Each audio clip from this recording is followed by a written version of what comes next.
Hello, world. Anyways, I thought, this would, my last video was my final take, the last of the last. And I didn't want to make this video, but I felt like, I have to make this video. And I thought of deferring for, another 30, 45 days, like, so I could give like real long term input on, my status here. But I just felt like, hey, let me get this out of the way and give like my true final take. My last video, uh, I was considerate and wanting to be careful to, not per se make a decision for anyone here watching this. It was just provide enough context and information so help a person make an informed video for themselves. A major challenge if you're looking at either of these options is the inability to easily try them on first. But both most retailers, especially if you buy it through the internet, which is likely your only option, they do offer that. So you should be very sensitive to be ready to return if it's not perfect. So, anyways, why the update? The update is on the decision I have made for myself and what I am doing. In the bluff, bottom line up front is, the Leviathan 1.1s, these are the shoe. Uh, I'm keeping these just because I have them and they're hard to get rid of. And the potential contingency, predominantly only mountain biking and locations where I don't see myself biking more than 2 hours and significant hike a bike or whatnot. But even then, I don't know. I don't know if I'll actually wear these, but I have them and I'm gonna keep them. And then, it's possible within a year that I'll sell them, donate them, or whatever. But that is a decision. That's what I'm doing based off this journey I've been sharing. And so why is that? So you know, one, I think there's two factors going into my perspective, and my last assessment is, one, I'm excited, and there's positive features about the Lake MX201s and like shoe.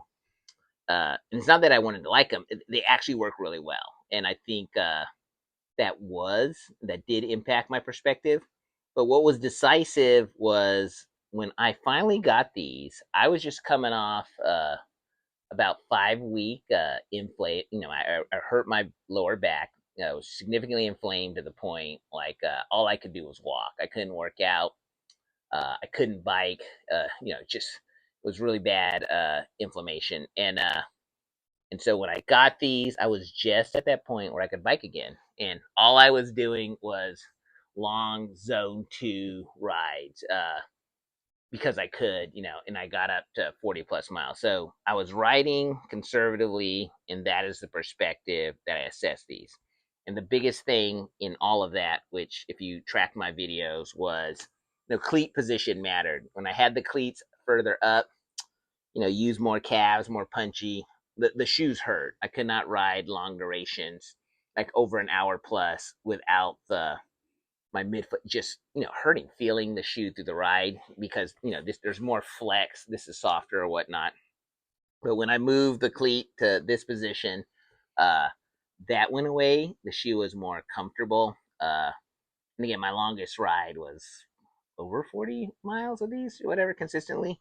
But the key thing was I was riding the bike more, riding the shoe more constrained, zone 2, and thus I liked it. So, anyways, I was prepping for a fun event that second time my wife and I has done it. The gravel ride up Spruce Knob in West Virginia, like amazing event, highly recommend it. So, anyways, we were getting close. I was worried, like, oh my god, could I even do the event? I had to bow out of another event we wanted to do just because of my back. So for a solid 4 or 5 weeks, zone 2 only riding. So we were getting close. And I posted something in shorts, and it's like I did a ride, uh, with a little bit more tempo and zest. And then I said, "Oh, hey, let me back to back. Let me try these again." And I put these on, and it was, riding like punching up a climb, trying to, accelerate, like much more aggressive riding.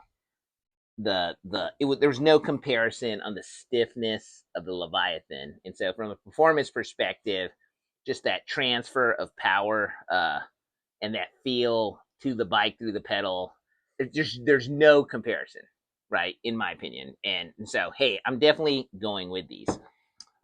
So I've been riding these, and then in tied to Grusk, which was like 2 weeks ago, and I did the 55 miler. Horrible experience. I cramped out at mile 25. I need to figure something out.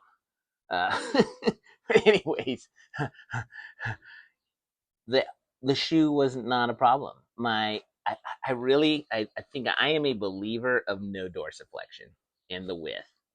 And again, you know, in my I've been biking since I was a kid, uh, with clipless since the late '90s, and uh, again, I've never had a clipless shoe where you ride it, you take it off, and that's your experience. It's literally it. So again, it's just phenomenal how you just don't think of the shoe. And another thing that happened in the ride, because I was cramping so bad after mile 25, and maybe that's a separate story, and what I'm doing about it and what I learned in the process.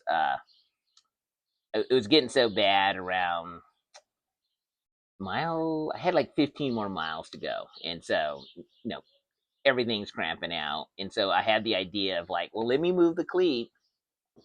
I wanted to put it as far forward. I've adjusted these since then, so I'm using different muscles, and that will buy me some miles, given the amount of cramping I was having. So we stopped. I did that, and that bought me 6 miles, climbing whatever. But the key point is, when I had the cleats in this position with this shoe, they were just not comfortable. I moved the cleats, whatever. It didn't matter because the stiffness of the shoe, it really makes cleat position, the biomechanics, how it hits your body. Yeah, that matters. But from your foot perspective to your anchor point to the cleat, it's a non-issue. So yes, I think the retention is better on these. But at the end of the day, my decision. I'm not looking at these as my option. These are, again. I don't know. I don't know when I would wear. We'll see. I'm keeping them. Some mountain bike specific only. Maybe I keep them as a, yeah. I don't know. But these are the shoes that I am going to be going to number one. I like them. I love them. I want more of them. I would love a mountain bike specific version of this.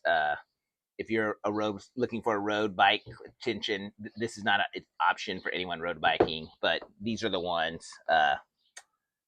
That's what I'm going with, and I just wanted to share that. So you got to take the journey for yourself, but for performance, absolute comfort. Well, for me, for performance, well, actually, I argue universally, the stiffer sole, uh, there's just no comparison in terms of power transfer. So, objectively, any analysis, these are a better performance shoe. So, if you're racing or something more aggressive, I mean, there's no comparison in performance in that respect, unless there's a lot of running, hiking, biking. But like someone said, I ran into someone and I told them, they're not as walkable per se as these, and I like what they said. It's like, well, that's why I'm you're riding a bike, you're not walking in them, and it's like, hey, extremely good, fair point. Your goal is to be biking, not walking. So the walkability of these is a minor advantage.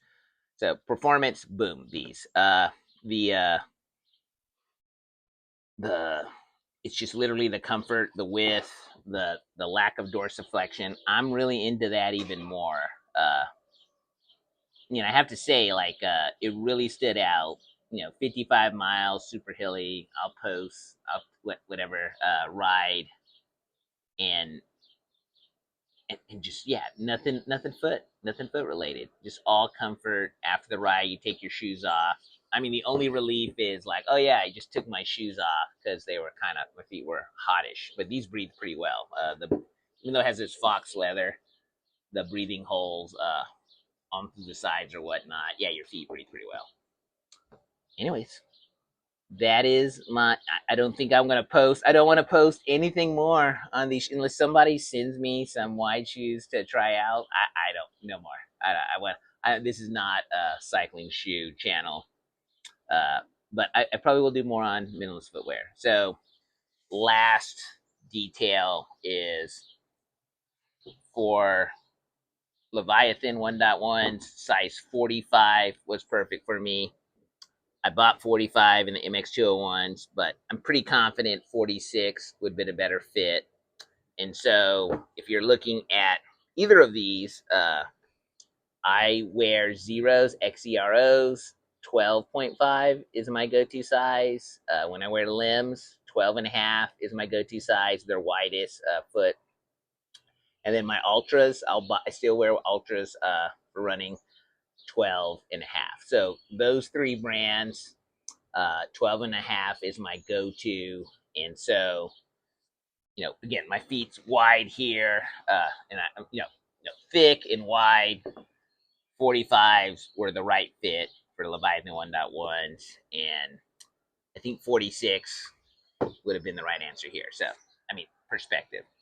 Anyways, if you have any questions, post in the comments. I do read those. Not, I'm starting to realize like, hey, a couple of people watch my videos. So, again, I'm trying to keep at least a monthly tempo and more there.